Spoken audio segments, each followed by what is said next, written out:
Halo, berjumpa lagi di channel About Fishing. Pada video kali ini saya akan membagikan tips untuk mengolah umpan dengan media kelapa. Ini pertama-tama potong dulu kelapanya menjadi pipih ya ini. Dipipihkan dulu dengan ukuran seperti yang kita inginkan. Kalau saya sekitar 2,5 mili sampai 3 mili, tapi kayaknya ya 3 milian, dikira-kira aja. Sama kita harus hafal, oh ikan yang mau kita pancing maunya yang kelapa potongan besar atau kecil. Nah ini seperti ini kurang lebih ukurannya. Itu nanti masih kita potong lagi menjadi stick, seperti stick itu. Nah ini prosesnya.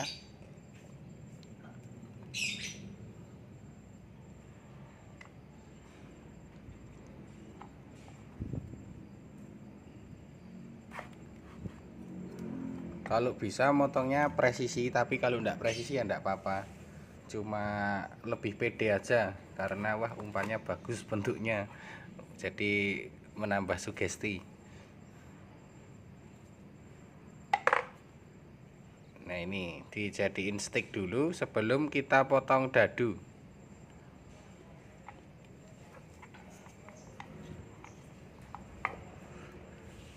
Untuk kelapanya ini saya menggunakan kelapa yang tua, yang sudah, kalau di pasar itu bilangnya, kalau di Jawa ya itu kelapa yang udah kering, jadi nanti bener-bener tua dia. Terkadang udah ada kentosnya. Itu kentos itu apa ya, semacam di dalam buah kelapa itu ada benjolannya, yang itu ada itunya, itu udah tua.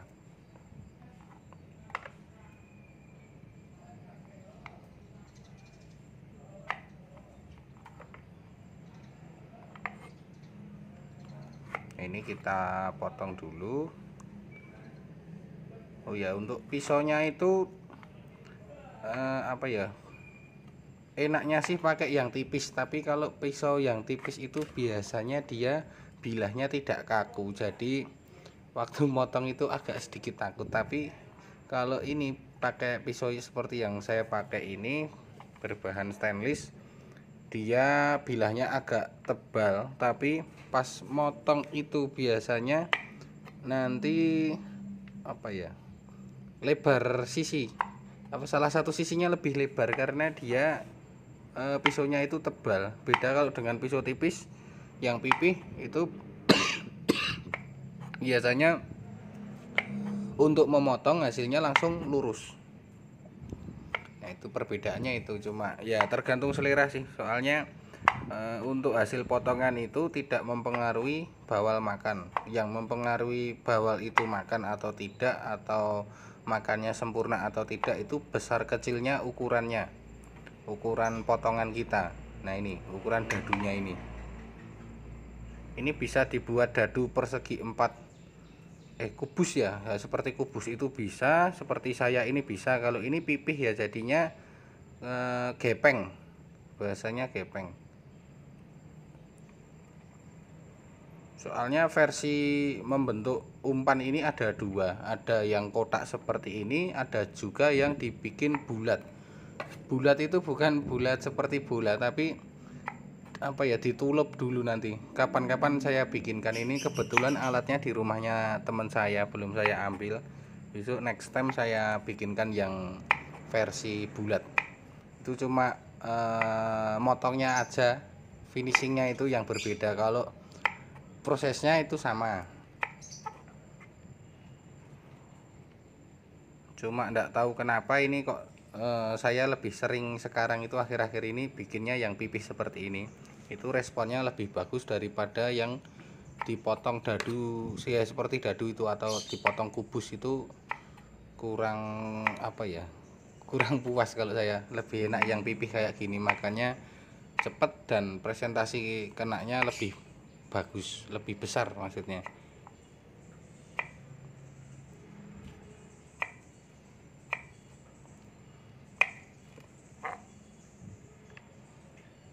Oh ya, nanti saya apa itu, berikan tips untuk esennya, karakter esennya maksudnya. Untuk panas gimana, untuk apa itu hujan gimana. Jadi kalau dulu kan orang fanatik atau bilangnya, wah umpan kelapa itu kalau hujan ndak makan. Tapi itu hanya mitos sebenarnya, tetap aja makan.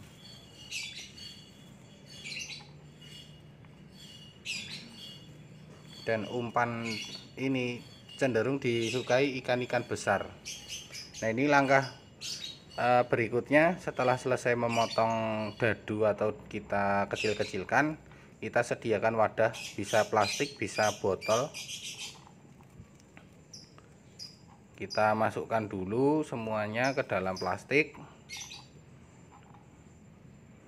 Ya ini potongannya seperti ini. Ini emang saya bikin acak, ada yang kecil ada yang agak besar. Itu buat jaga nih, itu apa ya, untuk cadangan. Kalau misal ikannya maunya dikasih yang besar kan tinggal kita milih yang besar, kalau dikasih yang kecil ya udah ambil yang kecil. Jadi itu buat apa ya, serep itu apa bahasa Indonesianya, buat jaga-jaga, antisipasi.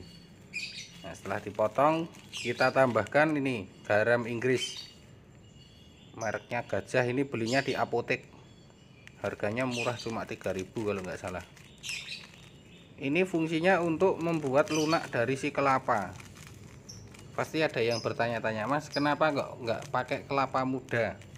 Pakai kelapa muda juga bisa, tapi dia tidak apa ya, tidak awet. Misal kita umpan ini tidak habis, besok udah nggak bisa dipakai biasanya kalau kelapanya muda. Beda dengan yang tua, dia bisa bertahan lama. Apalagi kalau ini dikasih garam Inggris, ini sebagai pengawet juga sih.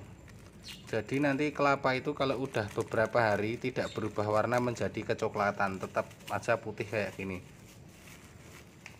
Beda kalau tidak diberi garam Inggris, pasti dia akan berubah kecoklatan. Kemudian ada seperti lendirnya itu kalau tanpa garam Inggris.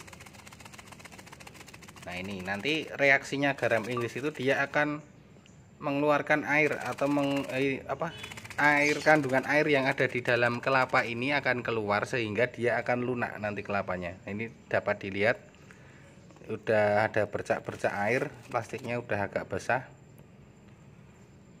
Nah ini. Dan setelah diberi garam Inggris, kita berikan esen. Esennya diberikan 3 tetes saja. Ini kan karena mancingnya masih sekitar 3 jam. Jadi disimpan dulu biar obat itu atau esen ini meresap ke dalam kelapanya, benar-benar meresap. Ini tambahkan 3 tetes. Kemudian nanti di tali yang rapat kita simpan dulu. Terus nanti kalau udah sampai kolam, mau main mau mulai itu, kita tambahkan lagi 3 tetes agar lebih strong baunya itu, aromanya itu. Kurang lebih seperti itu. Oh ya, untuk esennya itu, ini kalau kelapa itu cenderungnya ke seger ya, segar. Dan ciri esen buat kelapa yang bagus itu terserah mau pakai merek apa, mau pakai jenis apa, yang penting baunya seger atau segar. Dan yang paling utama, bau dari esen itu tidak mudah hilang. Jadi misal diteteskan ke tangan, itu kita tiup atau kita diamkan beberapa saat, kita cium, kalau masih wangi terus itu berarti esennya bagus. Kalau hujan itu bisa kita tambahkan amisan dikit, misal pakai esen tenggiri, esen tuna, atau apalah sembarang, pokoknya yang amis ditambahkan dikit gitu, 1 tetes saja. Nah kalau ini mayoritas esen saya itu segar, ini juga segar, cuma yang membedakan segarnya itu ada yang strong kuat, ada yang segar biasa itu. Nah itu kalau yang kuning, nah yang ini kuning ini amis, ini buat cadangan kalau hujan tambahin 1 tetes gitu aja. Sekian video dari saya, semoga dapat menjadi referensi umpan bagi Anda atau menjadi apa ya, menjadikan ilmu tambahan. Bila ada pertanyaan silahkan saja dituliskan di kolom komentar, insya Allah akan saya balas. Jangan lupa like, komen, dan subscribe. Thank you.